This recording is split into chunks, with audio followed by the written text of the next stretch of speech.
Release the Mental Chains by Larissa Lynch. The first step to recovery is admitting we have a problem. The problem we have in America is racial inequality.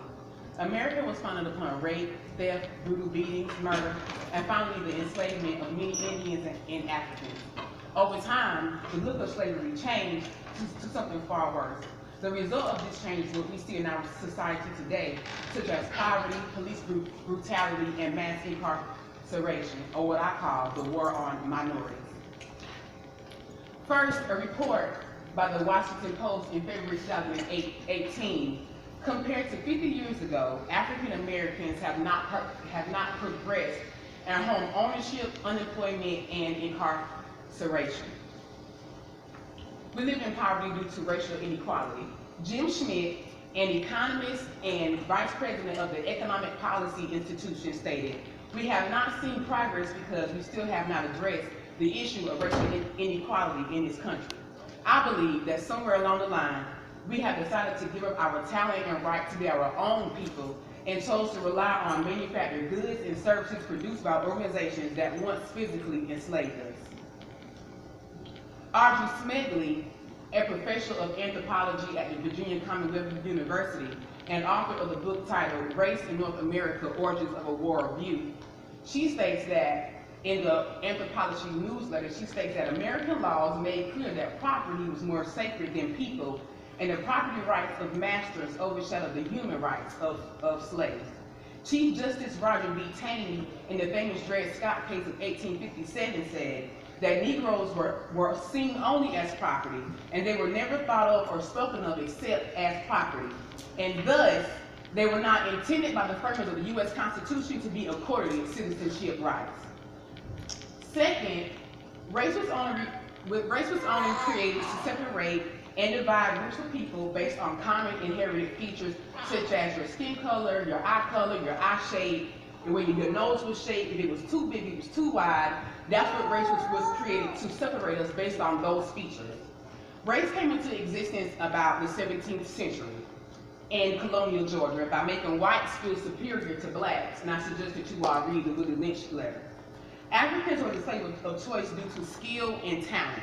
They were farmers, they were brick makers, they were carpenters, they were leather workers, and they were also metal workers.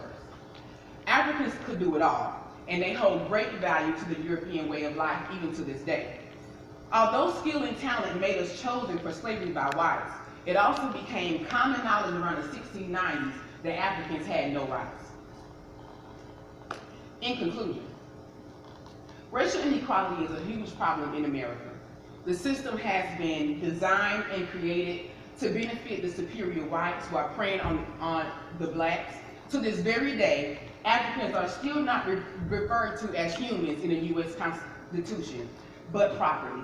They prove this to us every day in the media. Our young unarmed boys are being killed in the streets. Our young black mothers are abusing harsh drugs or committing suicide due to mental depression and poverty. An entire generation of black and Latino men have spent their entire lives behind bars, leaving their families and their communities fatherless. No one has even considered the foundation that America was built on as being an issue that we have in America.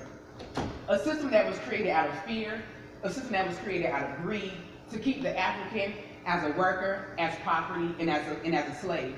The way to overcome this destructive way of life is to obtain cultural freedom. Like the ancient African and Asian tribes who exhibit unity, love, tradition throughout their environment. And these are just a couple of slides to show you some statistics in America. This particular statistic right here is just showing you that for a marijuana charge, whites are less likely to be in prison than blacks are. This is over a scale of 9 to 10 years. And this is how much often blacks go to prison over whites. Next slide. This is the statistic to show you since 1979 to 2016. These stats show you how it's a systematic obstacle to African Americans building wealth. And we are on the bottom and the whites are at the top. That's how much more they are wealthy over us. Next slide. And this is our minimum wage. Blacks and Latinos are on the bottom in that blue and black. The rest of the country is in green and whites are in the red. Next slide. And this is African tribes, Asian African tribes. Thank you so much.